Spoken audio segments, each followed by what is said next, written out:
बिस्मिल्लाहिर्रहमानिर्रहीम।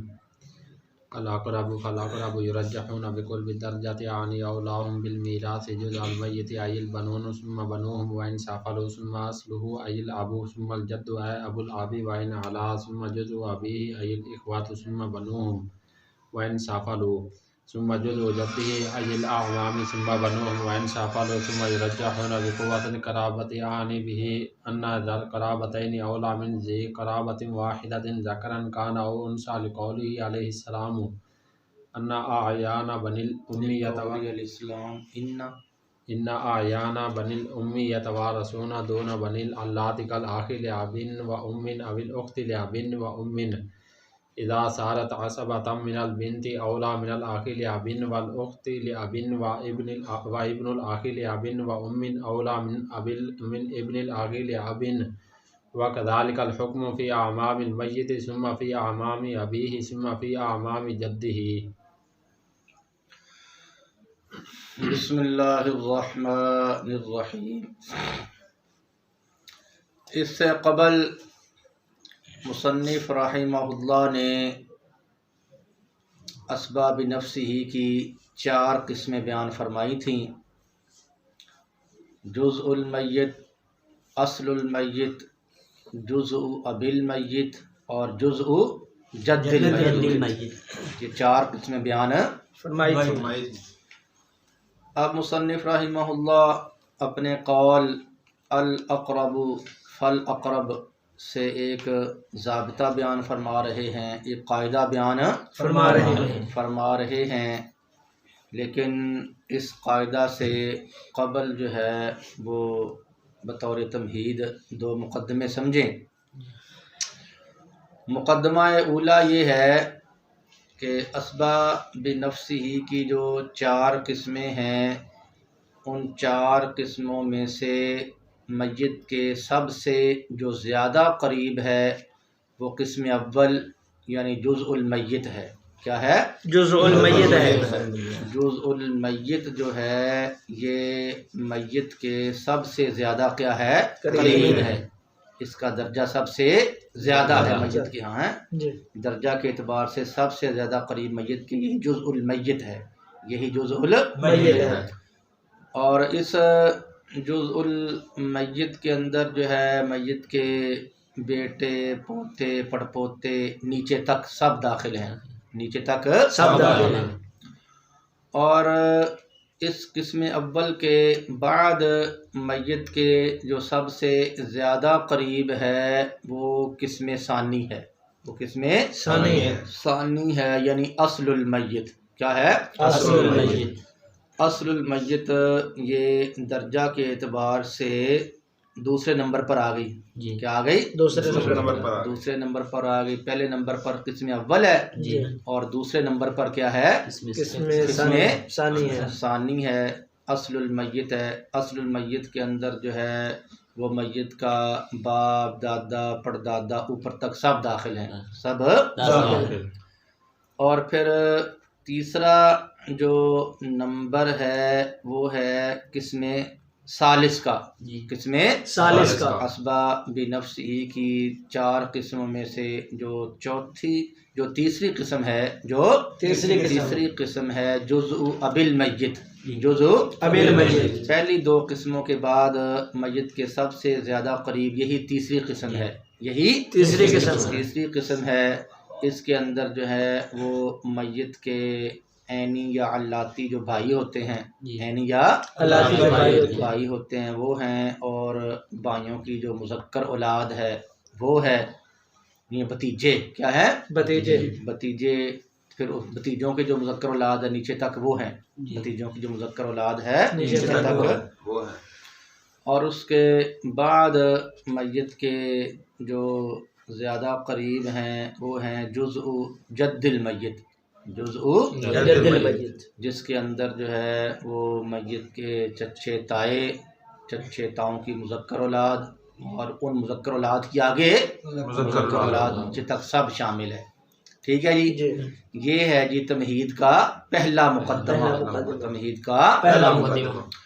और तमहीद का जो दूसरा मुक़द्दमा है, जो मुक़द्दमा सानिया है, वो ये है कि ऐनी और अल्लाती भाइयों में से, ऐनी और अल्लाती भाइयों में से जो ऐनी भाई है, जो ऐनी भाई है उसको चूँकि कराबत डबल हासिल होती है, उसको कराबत डबल हासिल होती है, क्योंकि वो बाप और माँ दोनों के तरफ से, दोनों के लिहाज से मय्यत की तरह मंसूब होता है।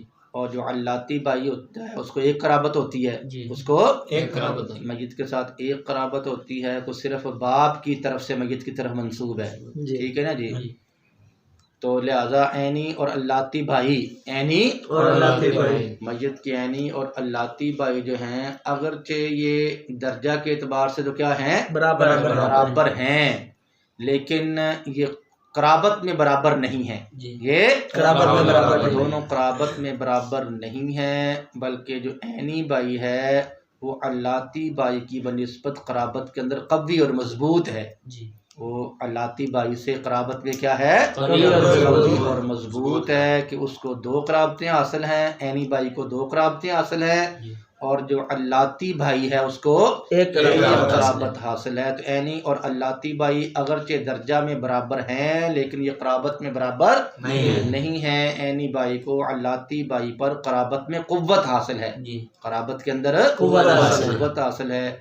यही हाल है ऐनी और अल्लाती बहनों का भी, यही हाल है ऐनी और अल्लाती बहनों का भी। ऐनी और अल्लाती जो बहनें हैं मय्यत की, अगरचे वो दर्जा में तो मय्यत के क्या हैं, बराबर हैं, दर्जा में तो दोनों बराबर हैं, मय्यत की तरफ जो है वो दोनों बराबर का दर्जा रखती हैं, दोनों बराबर का जो है वो दर्जा रखती हैं, लेकिन कराबत के लिहाज से जो हैं ये दोनों बराबर नहीं है, कराबत के लिहाज से दोनों बराबर, बल्कि जो ऐनी भाई है वो चूँकि डबल कराबत रखती है, और जो अल्लाती बहन है उसको एक कराबत हासिल है, तो कराबत के लिहाज से जो ऐनी बहन है वो अल्लाती बहन से कवी और मजबूत है। ऐनी बहन जो है अल्लाती बहन से कवी और मजबूत है। ठीक है जी। ये हो गया तमहीद के 2 मुकद्दमे। इन तमहीदी मुकद्दमात के बाद, इन तमहीदी मुकद्दमात के बाद मुसन्निफ रहिमहुल्लाह ने जो ज़ाबिता बयान फरमाया है उस को हल करने की तरफ हम रुजू करते हैं।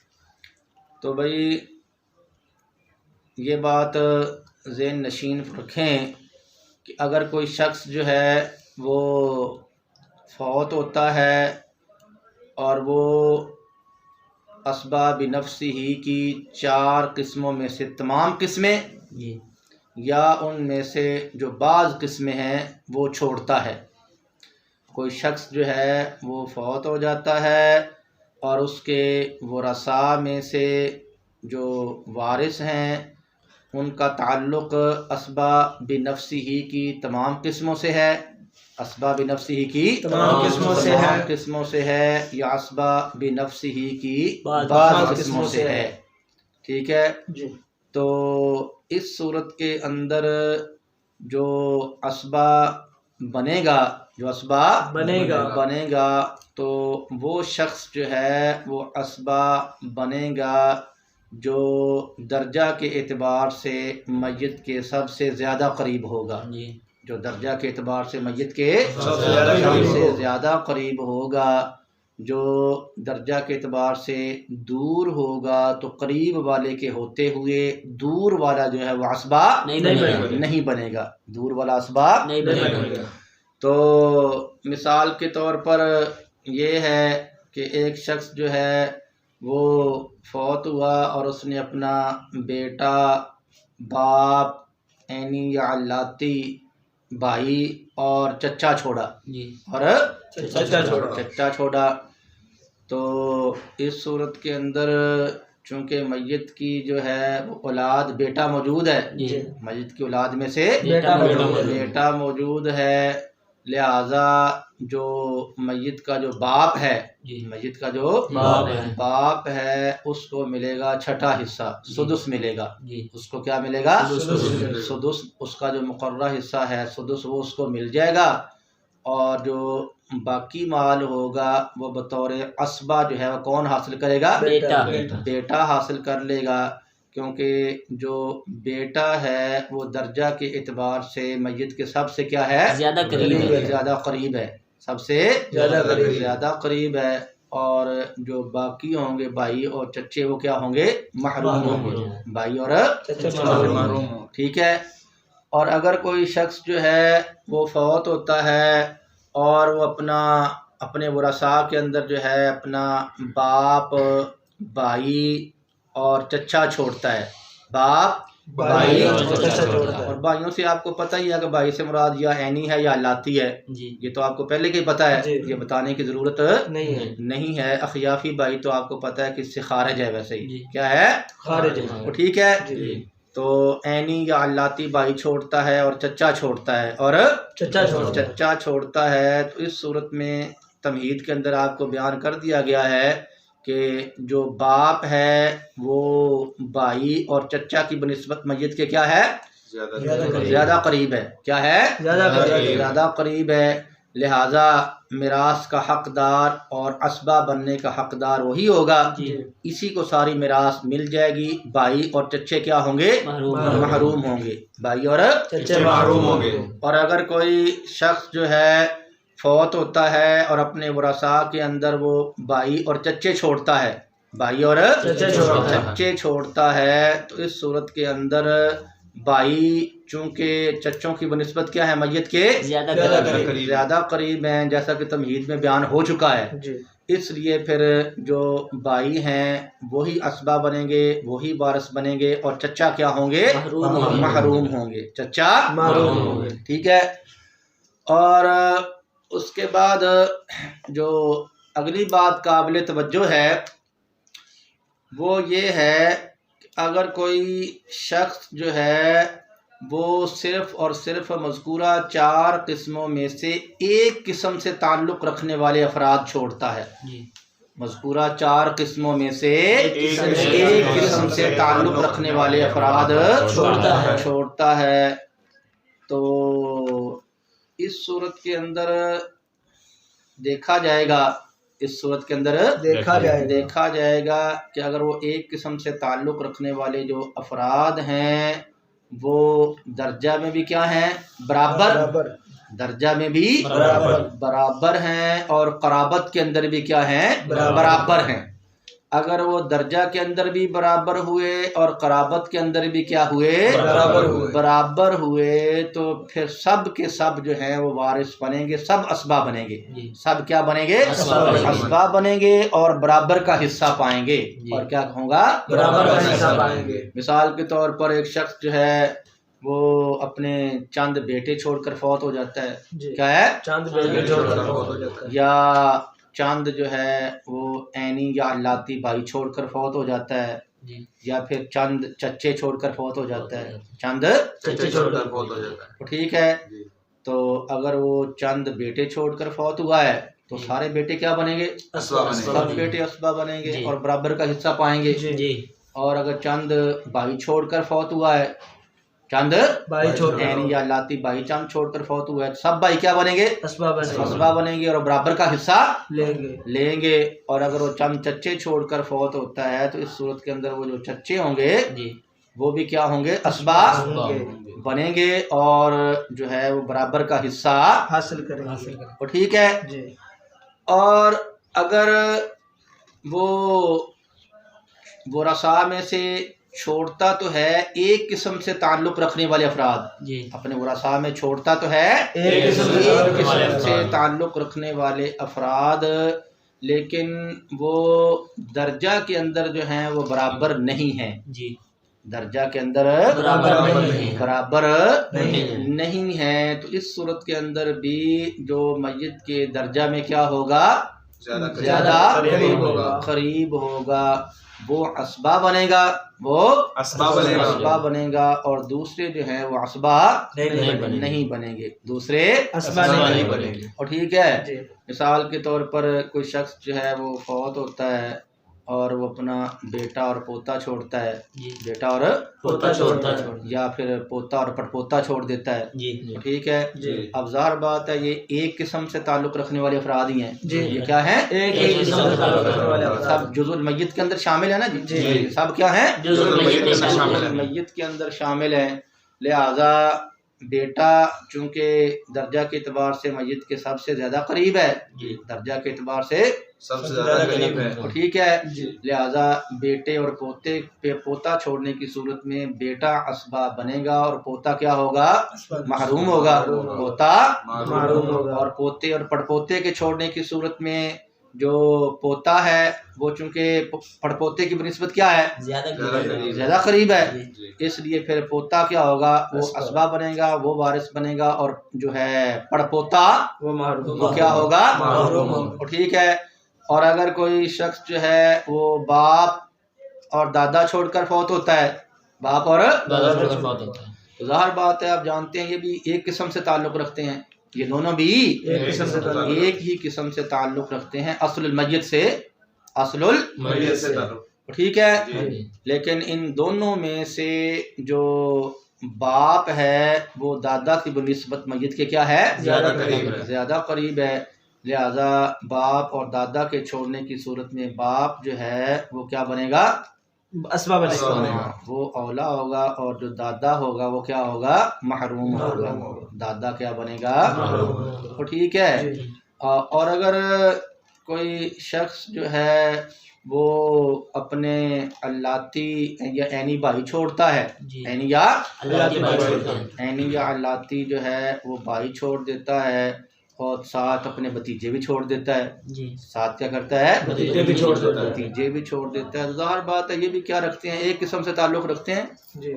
भाई और भतीजे क्या हैं? एक किस्म से ताल्लुक़ रखते हैं। जुज़ु अबिल मय्यत के अंदर जुज़ु अबिल मय्यत, ये सब जुज़ु अबिल मय्यत के साथ ताल्लुक़ रखते हैं, ठीक है। लेकिन इनमें से जो भाई हैं, जो भाई हैं, मय्यत के जो भाई हैं वो भतीजों की बनिस्बत क्या है? मय्यत के ज़्यादा करीब हैं। लिहाजा अगर किसी ने अपने भाई और भतीजे छोड़े तो जो भाई हैं वो क्या होंगे? वारिस।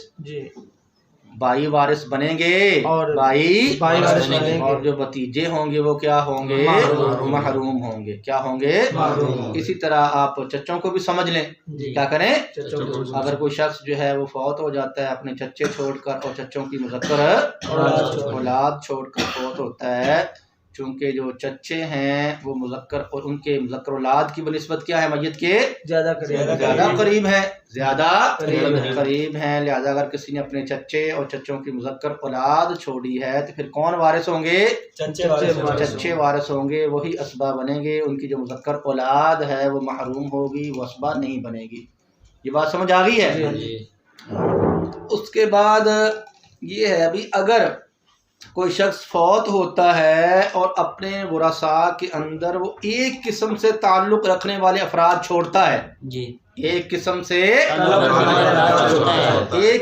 ताल्लुक़ रखने वाले अफराद छोड़ता है, और वो एक किस्म से ताल्लुक़ रखने वाले जो अफराद हैं वो दर्जा में तो बराबर हैं, दर्जा में तो बराबर हैं, लेकिन वो क़राबत में बराबर नहीं है।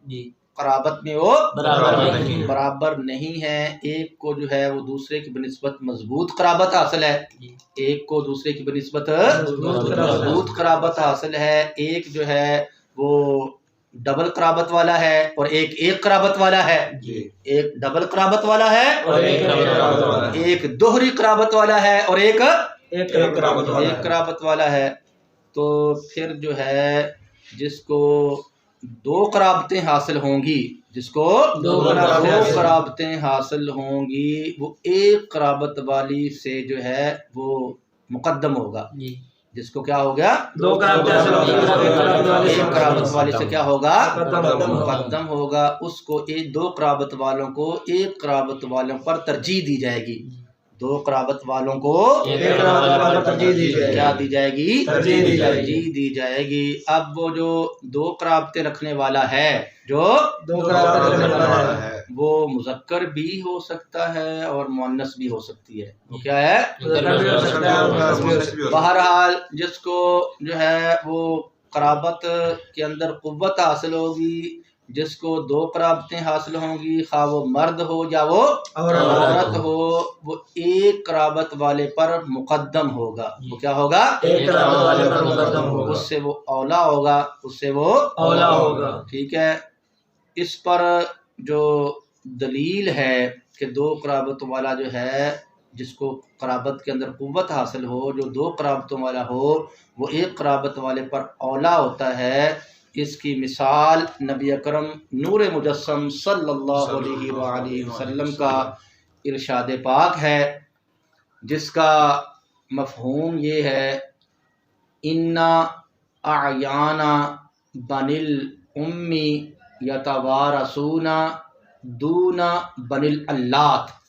ठीक है जी, कि जो बनु आयान हैं, जो बनु आयान हैं वो वारिस होंगे, लेकिन जो बनु अल्लात हैं वो वारिस नहीं होंगे। यानी अगर किसी के वरसा के अंदर जो हैं वो बनु आयान और बनु अल्लात दोनों किस्म के वरसा क्या हो जाएं? जमा हो जाएं। अगर किसी के वरसा के अंदर बनु आयान और बनु अल्लात जो है वो दोनों किस्म के हजरात क्या हो जाएं? जमा हो जाएं। तो जमा होने की सूरत में जो बनु आयान हैं वो वारिस होंगे, बनु जो अल्लात होंगे वो वारिस नहीं होंगे। तो इसका मतलब हदीस पाक का यही है कि जब दोनों हजरात जमा हो जाएं तो फिर बनु आयान वारिस होंगे, बनु अल्लात वारिस नहीं होंगे। इसका मतलब ये हरगिज़ नहीं है कि बनु अल्लात किसी सूरत में वारिस होते ही नहीं है। बनु अल्लात किसी सूरत में वारिस होते ही, इसका ये मतलब हरगिज़ नहीं है, बल्कि इसका मतलब यही है कि अगर बनु आयान और बनु अल्लात दोनों जमा हो जाएं तो इस सूरत के अंदर जो बनु आयान होंगे वो वारिस बनेंगे और बनु अल्लात जो है वो वारिस नहीं बनेंगे। ठीक है। तो हदीस पाक के अंदर यहाँ पर लफ्ज़ का जो जिक्र किया गया है, लफ्ज़ का जिक्र किया गया है, वो बनु आयान की जो वजह तरजीह है, बनु आयान की जो वजह तरजीह है उसको ज़ाहिर करने के लिए है, उसको ज़ाहिर करने के लिए है कि जो बनु आयान होते हैं उनको मस्जिद के साथ जो है डबल कराबत होती है, बाप की तरफ से भी है और माँ की तरफ से भी है। जबकि जो बनु अल्लात हैं उनको मस्जिद के साथ जो कराबत है सिर्फ वो बाप की तरफ से है, माँ की तरफ से नहीं है। बाप की तरफ से है, माँ की तरफ से नहीं है। ठीक है भाई। अब यहाँ पर ये बात बयान कर दी गई है कि भाई जिसको जो है वो डबल कराबत हासिल होगी, जिसको डबल कराबत हासिल होगी वो एक कराबत वाले से क्या होगा? वो औला होगा। वो एक कराबत वाले से औला होगा, खा वो मर्द हो या क्या हो? औरत हो। तो अब हमें यहाँ पर जो है वो 4 मिसालों की ज़रूरत है। 4 मिसालें जो हैं हमें दरकार हैं। एक मिसाल वो चाहिए कि जिसके अंदर 2 कराबतें रखने वाला मर्द जो है वो एक कराबत रखने वाले मर्द से औला हो। 2 कराबतें रखने वाला मर्द एक कराबत रखने वाले मर्द से औला हो। और दूसरी मिसाल वो चाहिए कि 2 कराबतें रखने वाला मर्द जो है वो एक कराबत रखने वाली औरत से औला हो। और तीसरी मिसाल हमें वो चाहिए कि जिसके अंदर 2 कराबतें रखने वाली औरत एक कराबत रखने वाले मर्द से औला हो। और चौथी मिसाल वो उसकी ज़रूरत है कि 2 कराबतें रखने वाली जो औरत है वो एक कराबत रखने वाली औरत से जो है क्या हो? औला हो। ठीक है जी। तो हम सबसे पहले जो है वो मिसाल जो है वो जिक्र करते हैं कि जिसके अंदर 2 कराबतें रखने वाला जो मर्द है वो एक कराबत रखने वाले मर्द से औला है। एक कराबत रखने वाले मर्द से औला है। तो हम फर्ज करते हैं कि एक शख्स जो है वो अपना ऐनी भाई और अल्लाती भाई जो है वो छोड़कर फौत होता है। अपना ऐनी भाई और अल्लाती भाई छोड़कर फौत होता है। ठीक है। तो इस सूरत में चूँकि जो ऐनी भाई है वो अल्लाती भाई की बनिस्बत क्या है? औला है। हाँ, जो ऐनी भाई है उसको डबल कराबत हासिल है और अल्लाती भाई को एक कराबत हासिल है। ठीक है। लिहाजा जो ऐनी बाई होगा वही असबा बनेगा और जो अल्लाती बाई होगा वो क्या होगा, महरूम होगा। अल्लाती बाई महरूम होगा। सारी जायदाद किसको मिल जाएगी, ऐनी बाई को मिल जाएगी, सारी जायदाद ऐनी बाई को मिल जाएगी। ठीक है जी। और दूसरी मिसाल के जिसके अंदर एक कराबत रखने वाला जो मर्द है, वो जिसके अंदर दो कराबतें रखने वाला मर्द एक कराबत रखने वाली औरत से क्या हो, औला हो। उसकी मिसाल ये है कि अगर कोई शख्स जो है फौत होता है और उसके वरसा के अंदर जो है उसका ऐनी बाई और अल्लाती बहन है, ऐनी बाई और अल्लाती बहन, और ठीक है जी। तो यहाँ पर चूंकि ऐनी जो बाई है उसको डबल कराबत हासिल है जी। उसको डबल कराबत हासिल है और अल्लाती बहन को एक कराबत हासिल है जी। लिहाजा यही जो ऐनी बाई है वो क्या बनेगा, असबा बनेगा, असबा बनेगा और सारी जायदाद हासिल करेगा और अल्लाती बहन क्या होगी, महरूम, अल्लाती बहन महरूम। और ठीक है। और तीसरी मिसाल के जिसके अंदर जो दो कराबतें रखने वाली जो औरत है वो एक कराबत रखने वाले मर्द से औला हो, मर्द से औला हो। उसकी मिसाल ये है कि अगर कोई शख्स जो है फौत हो जाता है और अपने वरसा के अंदर वो अपनी एक बेटी, एक ऐनी बहन और एक अल्लाती भाई छोड़ता है, एक अल्लाती भाई छोड़ना, ठीक है। तो यहाँ पर मय्यत क्योंकि ऐनी जो उसकी अपना बेटी है वो एक है, बेटी क्या है, एक है और जब बेटी जो है एक हो तो उसको क्या मिला करता है, उसको निस्फ मिला करता है। लिहाजा जो मय्यत की जो जायदाद का निस्फ है, निस्फ जो जायदाद है उसकी बेटी को दे दी जाएगी, उसकी बेटी को दे दी जाएगी, बेटी को दे दी जाएगी। और यहाँ पर जो ऐनी बहन है, जो ऐनी बहन है वो मय्यत की बेटी के साथ मिलकर क्या बन जाएगी, असबा बन जाएगी, बेटी के साथ मिलकर असबा बन जाएगी। पीछे हम नबी अकरम नूर मुजस्सम सल्लल्लाहु अलैहि वसल्लम का फरमान पढ़ चुके हैं जहाँ पर वो बेटियों के अहवाल बयान हुए थे, जहाँ पर वो बेटियों से मुराद आम है, यानी वो बेटियों का लफ्ज़ वो जो सुलभी बेटियाँ उन पर भी बोला जा सकता है और जो बहनें होती हैं उन पर भी बोला जाता है। बहरहाल वो जहाँ पर ऐनी और अल्लाती बहनों के अहवाल बयान हुए थे, ऐनी और अल्लाती बहनों के अहवाल बयान हुए थे, तो वहाँ हदीस पाक मौजूद थी कि इजअलुल अखवाती मअल बनाती असबतन, ठीक है जी, कि तुम जो बहनें हैं उनको बेटियों के साथ क्या बना दो, असबा बना दो। तो यहाँ ऐनी जो बहन है उसके साथ कौन मौजूद है, बेटी मौजूद है, लिहाजा वो बेटी के साथ मिलकर क्या बन जाएगी, असबा बन जाएगी। तो निसफ जायदाद किसको मिल गई है, बेटी को मिल गई है और जो बाकी निसफ है वो किसको मिल जाएगी, वो ऐनी बहन को मिल जाएगी। और जो अल्लाती भाई है वो क्या होगा, महरूम होगा। यहाँ जो बहन है वही असबा बनेगी क्योंकि उसको कराबत क्या है, डबल हासिल है, उसको डबल कराबत हासिल है। उसकी जो कराबत है वो बाई की कराबत से कवी है, उसकी कराबत बाई की कराबत से कवी है, ठीक है। और जो हमें एक और चौथी मिसाल चाहिए वो ये है कि दो कराबतें रखने वाली जो औरत है वो एक कराबत रखने वाली औरत से क्या हो, औला हो। तो इसकी मिसाल ये होगी कि एक शख्स फौत होता है और उसके वरसा के अंदर उसकी जो है वो एक बेटी है, एक ऐनी बहन है और एक अल्लाती बहन है।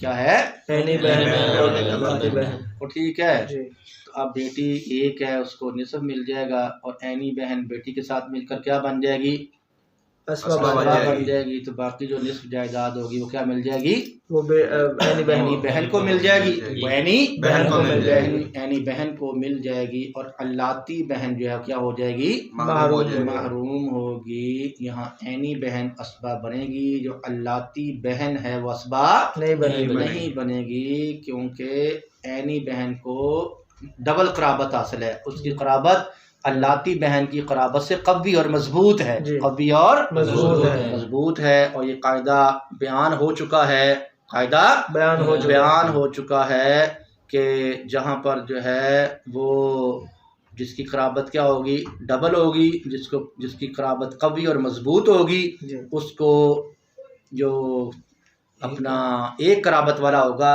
कमज़ोर क़राबत वाला होगा, उस पर क्या होगी, तरजीह हासिल होगी। उसको क्या होगी, तरजीह हासिल होगी। हाँ, जो जिसकी क़राबत मजबूत है उसको कमज़ोर क़राबत वाले पर तरजीह हासिल होगी। ठीक है जी। उसके बाद मुसन्निफ़ रहमहुल्लाह ने ये बात बयान फरमाई है कि भाई चूँकि ऐनी जो भाई होता है, जो ऐनी भाई होता है, वो अल्लाती भाई से क्या होता है, औला होता है। लिहाजा ऐनी भाई के जो बेटे होंगे, ऐनी भाई के जो बेटे होंगे वो अल्लाती भाई के बेटों पर क्या होंगे, मुकद्दम होंगे। ठीक है, ऐनी भाई के बेटे अल्लाती भाई के बेटों पर मुकद्दम होंगे।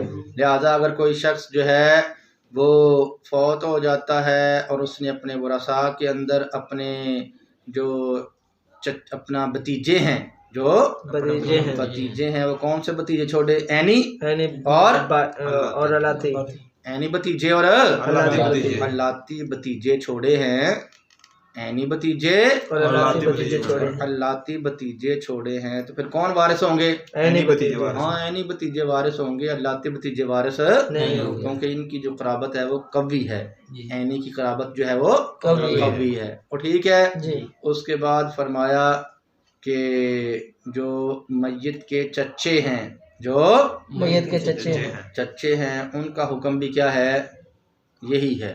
मय्यत के चच्चों का हुक्म भी यही है कि एक मय्यत के जो हैं वो ऐनी चच्चे हैं, एक क्या है, अल्लाती चच्चे हैं। तो ऐनी चच्चों को चूँकि डबल क़राबत हासिल है, इसलिए वो अल्लाती चच्चों पर क्या होंगे, मुकद्दम और औला होंगे, मुकद्दम और औला होंगे। और मय्यत के जो बाप के चच्चे हैं, मय्यत के जो बाप के चच्चे हैं और मय्यत के जो दादा के चच्चे हैं, उनका भी हुक्म यही है कि एक जो है वो मय्यत का जो बाप है उसके ऐनी चच्चे हैं और एक अल्लाती चच्चे हैं, एक ऐनी चच्चे हैं और एक अल्लाती चच्चे हैं। और ठीक है, तो जो ऐनी होंगे वो अल्लाती मुकद्दम होंगे, और इसी तरह दादा के मय्यत का जो दादा है उसके ऐनी चच्चे भी हैं और अल्लाती चच्चे भी हैं। तो जो ऐनी चच्चे होंगे वो अल्लाती चच्चों पर क्या होंगे, मुकद्दम होंगे। ठीक है भाई।